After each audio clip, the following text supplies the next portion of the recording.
نن راغلی یم د کابل ولایت د باګرامۍ ولسوالۍ ګوسفندرې کلي ته.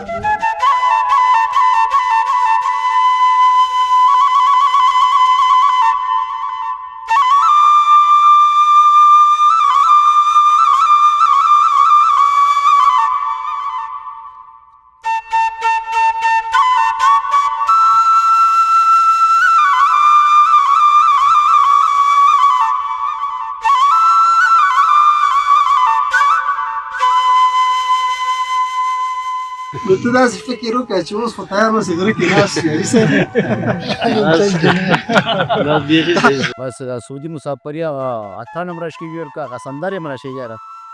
حاجي صاحب دلته کوم قومونه اوسېږي؟ د 14 ولایتو خلک دلته یو اوسېږي. اکثره یې دلته اوس کټخیل ډېر دي. پخوا کوم داسې لوی کارونه شوي دي خدماتي کارونه، اوس کوم کارونه شوي دي؟ تر اوسه پورې موږ ته دولت که دا اوس نظام د اسلامي امارت راغلی ده فکر کوم چې اوس یوه شفاخانه موږ ساحې ته منظورېږي، که نن یې که سبا یې کور یې ودان.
د محیپر میډیا خبرو لیدونکو سلامونه، په دې هیله چې روغ او جوړ به یاست. نن راغلی یم د کابل ولایت د باګرامۍ ولسوالۍ ګوسفندرې کلي ته. غواړم د دې کلي د مشرانو سره د دې کلي معاکړه ګزارش ولرم دا چې دې کلي ته ولې ګوسفندره وایي، دلته زراعت، مالداري، د خلکو قومونو جوړښتونه څنګه دي، په همدې اړه د دې کلي له مشرانو سره غږېږم په دې هیله چې خپرونه راسره تر پایه پورې وګورئ. خپرونه به انشاءالله ډېره په زړه پورې وي، په دې هیله چې تر پایه مې تعقیب کړئ. دلته حاجي صاحب تا مخکې مې اشاره وکړله کوم قومونه دلته اوسېږي؟ دلته خو صاحب همغه د ګوسفندرې خلکو یو قوم یو سامي له اوله د چیغو نه وخت نیسي تویري نیم سل کاله وتلي په دغه داسې موږ ته راته موږ یو قوم اوس په حقیقت منطقې کې کومې سي مساعداري ملک صاحبان دي خبرې اوس قومونه پکې زیات هغه هم داسې ما ته معلومات نشته خو من اوس پکې زیات شو. موږ صاحب دلته ډېر له وخته دلته له دغه ځای نه هغه بوتخاک منطقه ته راشینه کته ټول هغه ځای نه په شا باندې هر شی راوړل، په شا باندې هم سودا راوړل، دغه ځای ته راغلي په دغو نه واوړئ دا موټرونو نړۍ لارو کړې ده. یعنې هغه وخت کې دا سړک نه و نو پیاده به تلل؟ نه سړک نه و پیاده تلو راتلو، سړک خو نه و خو داسې لار روان سړک چیرې خو نه موټر و. حاجي صاحب د مالداري کوم ځای کې چې مالداري کېږي لکه تا چې مخکې ورته اشاره وکړله نو هلته خو حتمي شنه ځایونه او اوبو سیستم دا شیان دلته کوم ځای کې ونیول سیمانونه مالداري ټول په باره کې موږ کاریزه په دې ځای کې کاریزې یکی پولې نقاب کاریزه دی د اوبو کاریز په پنځ کې ده نه هلته کاریزه ده نو دغلته لاندې کاریز و هسې اوبه کولې به پورې دې کې کاریز درته وي. دلته خو صاحبه کاریزونه و چینې وې هره چینه کې به وخته دونه اوبه وې واورې کېدې بارانونه کېدل هره چینو کې به اوبه وې اوس خو بارانونه واورې کمې دي، اوس چینو کې اوبه کمې دي، اوس هم هغه اندازه چینې خو چینې دي سته پکې. دا حاجي صاحب شمالي کې هم کاریزونه دي او کاریزو سیستم خو داسې وي چې داسې حساب باسي یو څه نه بل ته ځي. دلته هم همداسې وو. جیمي هغې دا کاریز د دې جیني والا خواخوا خلته ورته هغه کاریز دوه راونیسي ښکاري دا کاریز دې پورې کور ته دا هم کاریزونه دي، دا دوه درې کاریزه دي او دا بعضې داسې چینې دي چې د غره بیخه اوبه راوړي. دا کاریزونه اوس وچ شوي دي، اوبه نشته. نه اوبه سخت اوبه سخت اوس پټې ته کار ورکوي. هر کار یې پټې ته کار ورکوي که مخکې مثال 20 پټې اوبه اوس مثال 15 اوبه. مننه حاجي صاحب، تا سره به بیا هم خبرې وکړو، یو دا ورور سره به هم خبرې وکړو. نیک واخله، نوم مبارک دی حاجي صاحب. بسم الله الرحمن الرحیم نحمده ونصلي على رسوله الكريم اما بعد اعوذ بالله من الشیطان الرجیم بسم الله الرحمن الرحیم. اجازه دی ټول مجلس کې رواني زه حاجي کندهاری احمدزی د فکیا د احمد ابا ولسوالي اوسېدونکی یم او فی الحال مې دلته په ګوسپندره کې یو نیم جرب جای بیا اخیستی ده او کور مې پرې جوړ. څومره وخت شول ته اوسېږې؟ تقریبا 15 کاله کېږي غالبا تم پېښ 15 کاله. دې ځای کې ته د پکتیا نه راغلی اوسېږې، دلته دې خلکو تاسو سره برخورد څنګه دی؟ څنګه دا ځای انتخاب کړی؟ یاره نو داسې ده چې دا خو موږ خپله هم اطرافي خلک یو او دغه اوسېدونکي دغه خلک دي نو موږ او دوی بیا په خپل خوی بل ډېر ښه سره پوهېږو. دا ډېر قدردان خلک دي او ډېر عزتي خلک دي او له موږ سره د کلیوالي په راسه درسه کې ډېره ښه ژوند تېروي، ډېر ښه اخلاق راسره کوي. یعنې موږ د دوی نه څه بد شي په خاطر نه ژوندی اوسې دلته چې ته وینې خلک ځوانان مشران ډېر ټول کارونه مصروف وي.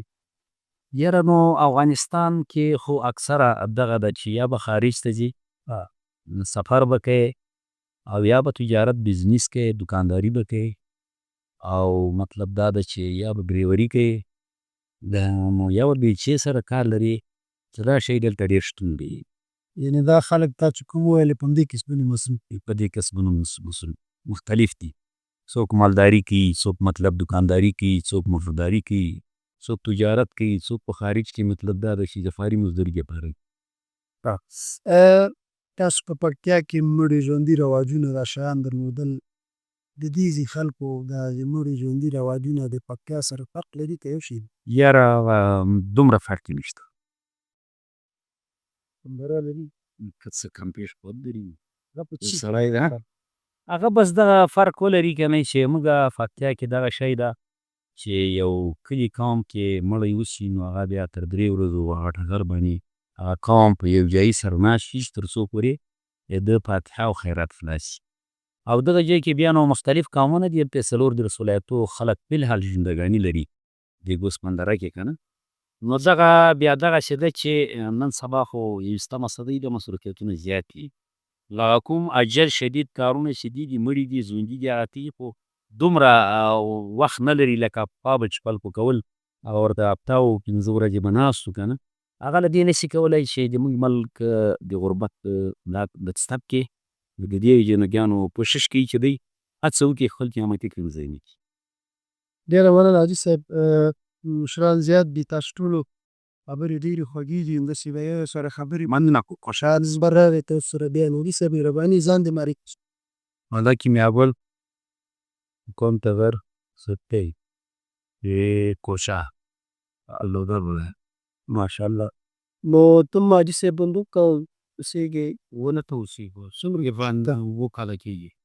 ها چهاراسیاب کې مې داسې مرکه درلودله کلیوال همداسې اکثر نو هلته پکې یو د کندوز کوچی و نو هغه نه مې پوښتنه وکړه معلومېدله چې رمه سوی په ولي نو هغه نه مې پوښتنه وکړه مالې چې کله ته په غره کې روان یې رمه بیایې یوازې اوس سړی چې غاړ تیږه باندې کښېني په سر باندې کېږي نو بیا داسې کوم اواز حتمي باسي. موږ هم لغمان کې کله چې غرې ته ځي شپانه یې وینو که نو هغه راته ډېر ښه اواز ویست. نو ته داسې فکر وکړه چې اوس خو تیار اوسې غره کې ناست یې علي صاحب دا د اصلي موضوع ته زر لاړ شو. یو فکر وکړه چې روا مخکې دی غره کې ناست دی خیال درته راغی نو ته به تم ترنم ته والله رښتیا دغه کوشن ویښته اخیستې به بچیانه که سندر دې ورکوله موږ د هغه کوشا سندره ورته وایي. کومه سندره به تاسې به اواز به چې کومه سندره به واوروله زیاته او ما خپله سعودي کې 28 کاله تېر کړي ټول وګورې مې سعودي کې تېر کړی ده. بس سعودي مسافري هغه اتڼ هم راښکېږي ورکه هغه سندرې هم راښه یاره. نه دا هېڅ امکان نه لري چې هېر شي تاسو یې منئ چې نه هېرېږي که نه څه یو څه خوښي یې ځکه د ځوانۍ تا خو سرې آغاز شوی یا داسې کوچني سندره البته ترنم ورته اوس وایو ځکه موزیک ورسره نشته و دا به ووایې موږ به هم داسې خیال کې لاړ شو همغه زمانې ته څنګه ځان برته ورسو. او یالانه پات مستر سره نه هغې که علما ناست دي ځکه سندر دی نه ما خو مخکې دې سره موزیک کوي در تاسو مدارس و مصحفین کوم دي کو نو خیر چې نشته دا راته ووایه چې ستاسو هغه دوره کې د کوچني دوره کې د کلیوالي شوخیانو څه شی دی چې بل سره بل ټوک کولې شوشیان یې بیا هغه د کلیوالي ژوند و دا کوڅه به هم کاوه. ها دا خو سپورټونه ول و مثال د غره کې مثال بیا مونږ دې خوا تیږې کېښودلې هغې ته مونږ موږ کېږلی هو لس تیږې بیا خوا ته لس تیږې به دې خوا ته وي یوغه به لمبر و یوغه به دا تیږې ویشتې دغه به دا تیږې ویشتې پس چا به دا تیږې ړنګې کړې بیا به دغه کسان په شا وړل یا خوا ته بیا هغه وړل په ور کې رجې ته بیا وړل دا به جرم د یو شاط و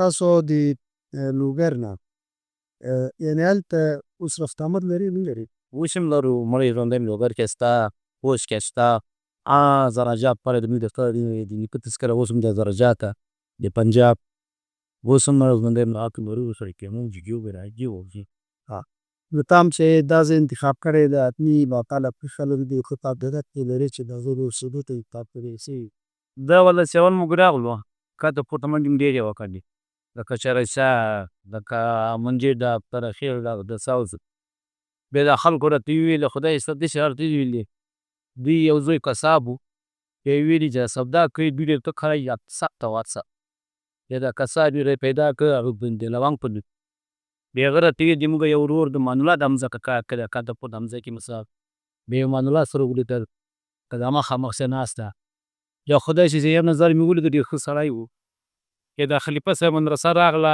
موږ ویلي چې د خلیفه صاحب دا ساحه واخیستله دا ساحه کې مشکل نست آبین که خلق دی بری زنده کراچی بری زنده وضو او اوسه پر ایشي سي برانده را منصوب درانده خلک بس پښتانه خو ټول درانه خلک دي د افغانستان ټول قومونه درانه خلک دي چې مخصف بعضې لږ لږ نزاکتونو ته سړی پام وکړي انشاءالله هر ځای کې ښه شپې تېرېږي ستاسو مننه حاجي صاحب عصري صاحب مبارکه در واخلم یک ستا سره هم غږیږو ته واصله تا په سیمه بیا ښه نوم مبارک دی حاجي صاحب نوم مبارک خو زما حاجي عبدالله حاجي صاحب عبدالله خان ټول اصلي کېږي که د بل ځای تاسو مو اصلي خو ټول افغانان دي دیجیږي افغانستان اوس بچیان یې وګه په خوا سره ښه بیا تاسو ښه والی دا دی چې تاسو ځای هر ځای دی ستاسو په څلور کې د ولایتونو کې بس دلته څومره وخت کې بېشکه چې اوسېږي دلته تقریبا 10 کاله کېږي په دې ساحه کې اوس بندره کې مشهور دی چې دې رانیس کوي هغه چې شي مبارک مشهور مشهور ځایونه یې زیارتونه یې نور داسې دغه ځای کې ښه مشهور ځای چې دا ښې اوبه لري او ولس یې دا د اوبو ته ډېر سخت ضرورت لري حتی حیوانات هم لري خو دغه ځای اوبه ډېرې او مشهور ځایونه په دې کې دا کاریزونه دي چې ډېر ښه کاریزونه لري او نور څه ده وروره په دې ساحه کې داسې خاص مشهور ځایونه نشته له دا پورې یو غر نه مه وره چې هغه ته وایي خیرني بابا زیارت وایي او شاته خبیب جبار بند او د دې بند د بند غازي په نوم به یې خندو بند غازي په نوم نو دا خلک د ساحه ځکه ښې اوبه هم لري چې دلته شاته بند لري ښاک چې د بند غازي په نوم باندې یادېږي دا بند غازي ته پاته معلومات دي دا کله جوړ شوی دی چا پوهېږي یاره په دې کې خو زه هېڅ څه نه شم ویلی دغه سپېڅلي چې دا ډېر پخوانی ده بند غازي کله جوړ شوی دی صاحب بند غازي په زمانو کې د شا په دوره کې فون جوړ شوی احمد کې جوړ شوی بند غازي به د مني کې تړل کېده او پسرلی د عمل په میاشت کې خلاصېږي بیا دا د بطحاق پټي کوزه جبال کلا ورته وایي، دې خوا مسون کلا ورته وایي. دغه درې غټ منطقې چې دي غټې منطقې، دې درې واړو بیا اوبه ترې خوړې، اوبه یې په نوبت ترې خوړې. 2 شپې به د یوه منطقې نوبت و، 2 شپې یا 3 شپې به یې بل و. هلته به هغه ورته ولاړ و، د هغه نه پیسې ورته نیولې، وخت به یې راغی ټپ ویل به یې خوا د ویالې یوه ځلنده اوبه وې، دلته وې یوه نه اتره اوبه نه وې. نو دا مخکې نه دی. حاجي صاحب د تاسو ګوسپندرۍ دغه کومه تاسو پرې اصلي اوسېدونکي یاستئ، دا ښکته ساحې پروژه غوندې معلومېږي، دا تاسو ته دولت ویشلي که خپله قومي جوړښت کې هم یو بل ته ورکړي وي؟